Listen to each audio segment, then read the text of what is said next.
In this video, we will discuss about reproduction in Selaginella. This is the second video of Selaginella. In first, we have discussed about the morphology of Selaginella. In that video, we discussed main plant body is sporophyte and details of morphology and its link will be shared in the description box. Selaginella main plant body is sporophyte and this reproduces by the formation of स्ट्रॉबुलस और कोन. Selaginella के ऊपर cons या स्ट्रॉबुलस और स्ट्रॉबुला इस plural born होते हैं and they reproduce by the formation of two kinds of spores, microspores and megaspores, and this is also called as heterospory. अगर एक प्लांट में दो तरह के स्पोर्स प्रोड्यूस होते हैं तो हम वर्ड यूज़ करते हैं हेट्रोस्पोरी. अगर एक ही तरह के प्रोड्यूस होते हैं तो हम कहते हैं होमोस्पोरी.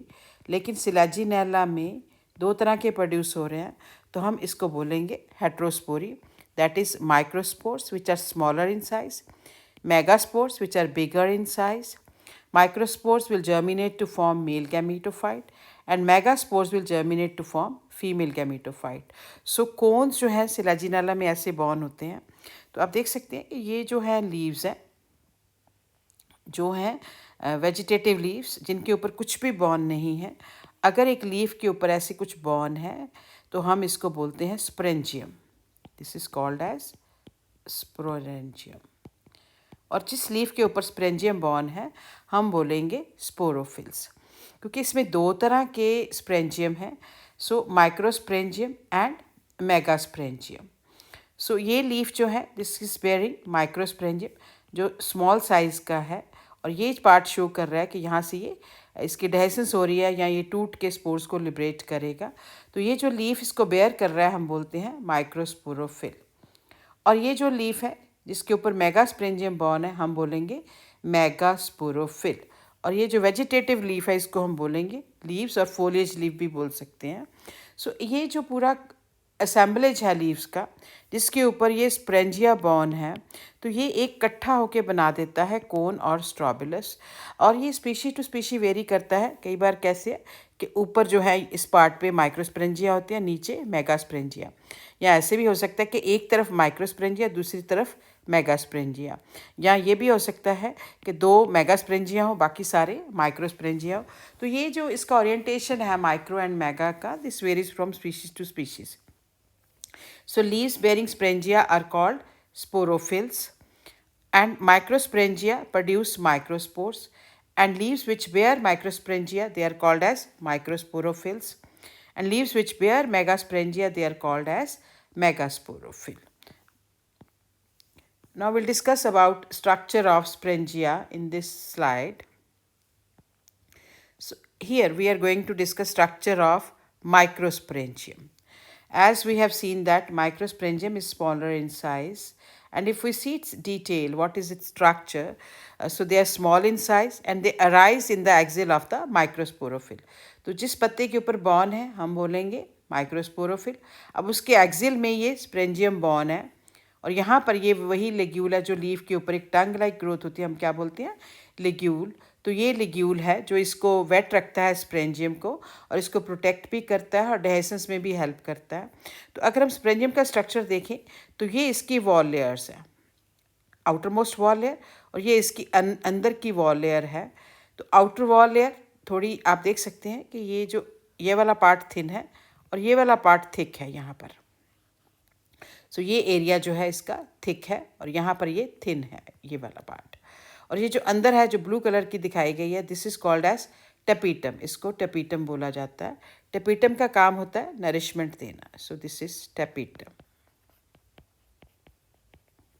और जो अंदर वाली वॉल है जैसे मैंने अभी बताया कि ये ऐसे करके अगर हम बताते हैं तो ऐसे करके ये थिकंड होती है.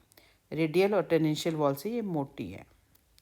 सो ये हो गई इसकी आउटर मोस्ट वॉल, ये हो गई इनर वॉल. और इसके स्प्रेंजियम के अंदर प्रेजेंट होगा sporogenous tissue. This is called as sporogenous tissue. फिर ये स्पोरोजीनस टिश्यू बनाएगा स्पोर मदर सेल.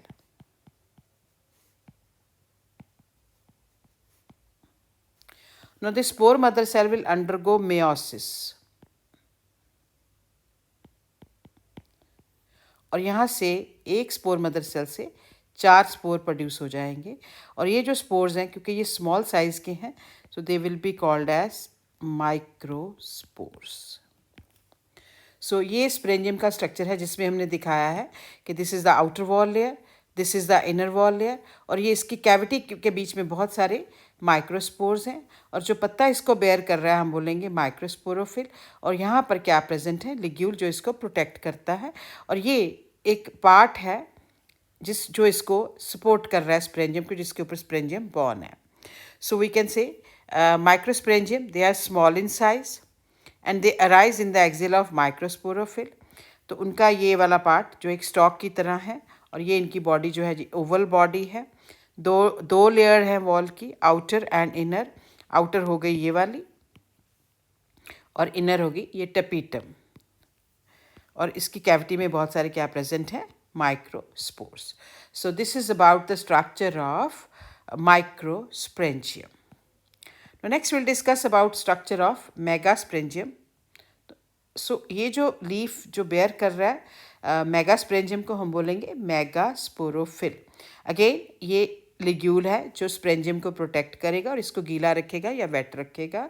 और ये है मेगास्प्रेंजियम जो ओवल शेप है, और इसमें ये इसकी बाहर की वॉल लेयर हो गई, ये इसके अंदर की वॉल लेयर होगी जिसको हम टेपीटम बोलते हैं, और इसके अंदर ये प्रेजेंट है मेगास्पोर्स। तो इसमें भी क्या होगा, ये अगर हम कहें कि ये है मेगास्प्रेंजियम, तो इसके अंदर प्रेजेंट होगा स्पोरोजीनस टिश्यू।